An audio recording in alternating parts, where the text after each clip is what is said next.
Kanalıma hoş geldiniz. Bugün sizlere orkidelere nasıl gübre verilir ve çiçeksiz orkideleri çiçeklendirmek için neler yapmamız gerektiğinden bahsedeceğim.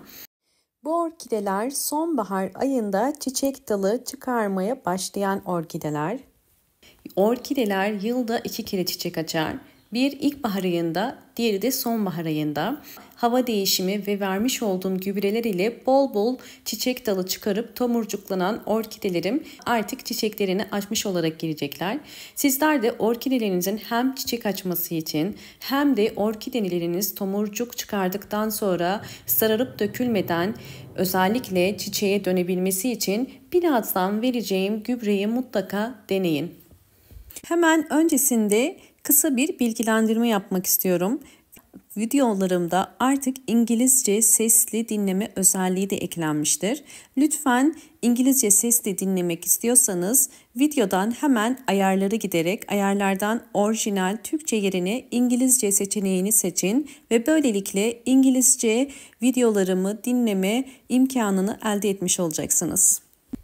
Bugün özellikle orkidelere yeşil çay kullanacağım ve yeşil çaydan güçlü bir gübre hazırlayacağız. Yeşil çayı ister sallama poşetlerde kullanabilirsiniz ya da direkt büyük yapraklı olarak kullanabilirsiniz. Yeşil çay önemli bir antioksidan barındırır. İçerisindeki antioksidan özellikle bitkileri hastalıklardan korur ve böcekleri uzaklaştırır. Sadece bir yemek kaşığı yeşil çayı bir bardağın içerisine koydum ve üzerine kaynamış su döküyorum. Toplam olarak 200 mililitre kaynar suyu bir yemek kaşığı çayın üzerine koydum ve bu şekilde yarım saat bekleteceğim.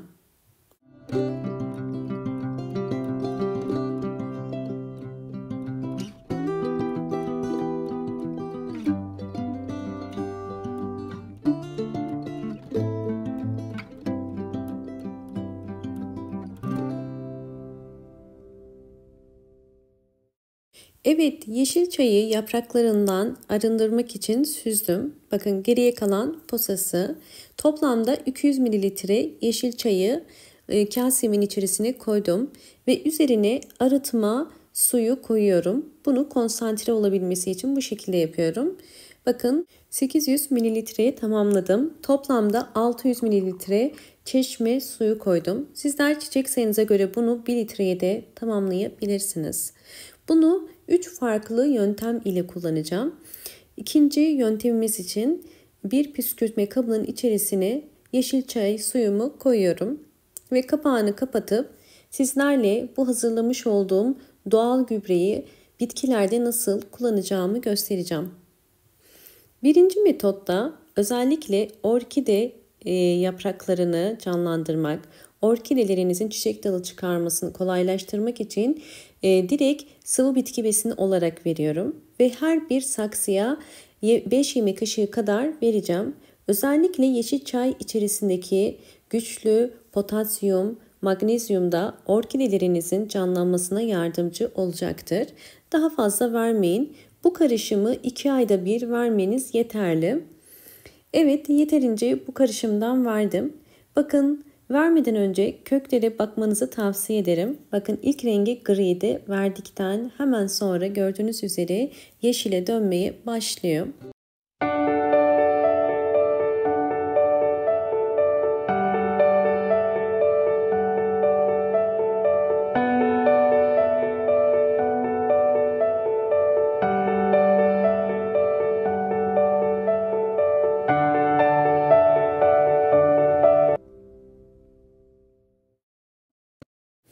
Ve şimdi sizlere ikinci metodumu da göstermek istiyorum. Bu metotta bu hazırlamış olduğum karışımı direkt orkide yapraklarına döküyorum. Orkide yapraklarında görünen ya da görünmeyen birçok hastalık ya da böcek olabilir. Bunun için orkide yapraklarının alt kısımlarını özellikle dezenfekte etmeniz gerekiyor. Bu orkide yaprağında ki suyu verdikten sonra bakın gövde kısmında bu şekilde birikecektir. Bu suyu bir peçete ile almanız gerekiyor. Eğer sürekli bu şekilde kalırsa gövde mantarına sebep olur.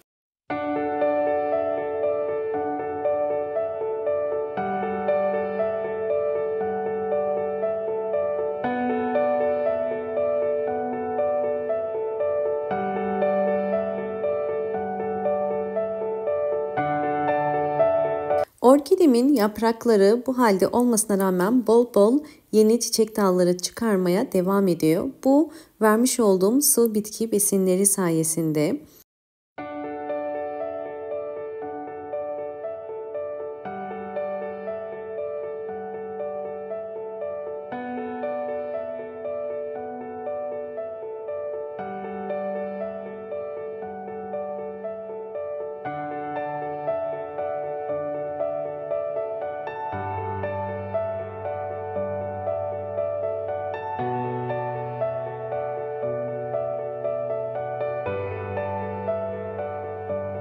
Hemen yine sizlere bakın tamamen neredeyse orkide yapraklarını kaybetmek üzere olan bir orkidemi gösteriyorum.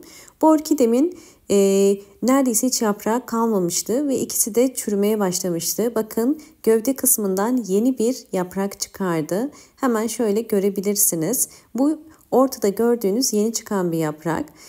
Bu tarz orkideleri kurtarmak aslında çok kolay. Sadece düzenli ve doğru bir bakım yapmanız gerekiyor. Bakın bu haldeyken bile çiçek dalı çıkarabiliyor.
Üçüncü metodumuza geçelim. Üçüncü metodumuzda ise sadece orkide yapraklarını silmek için bir peçete ya da pamuk kullanın ve bu yeşil çaya batırın.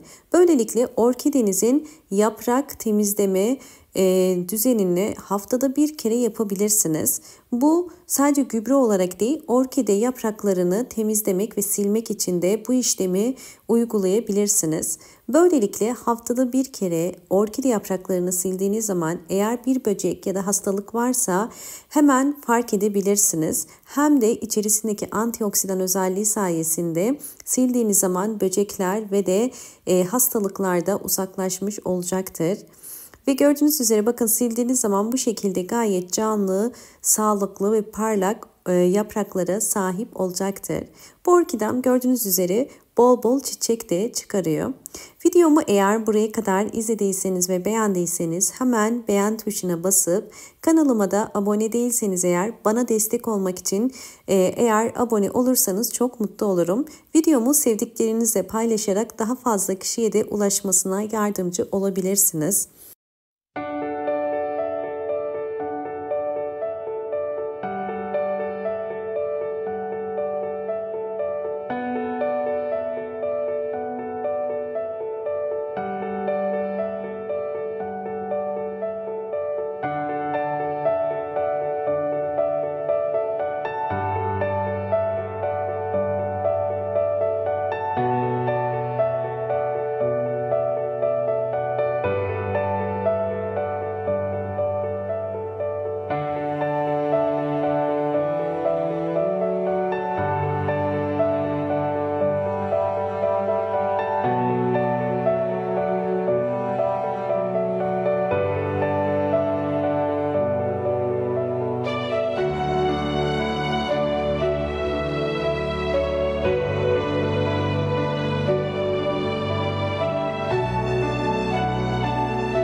anlattığım püf noktalara dikkat ederseniz sizlerin de orkideleri canlı, sağlıklı yapraklara ve aynı zamanda çok çiçekli orkidelere sahip olurlar.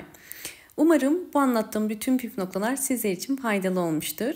Videomu buraya kadar izlediğiniz için teşekkür ederim. Hoşça kalın.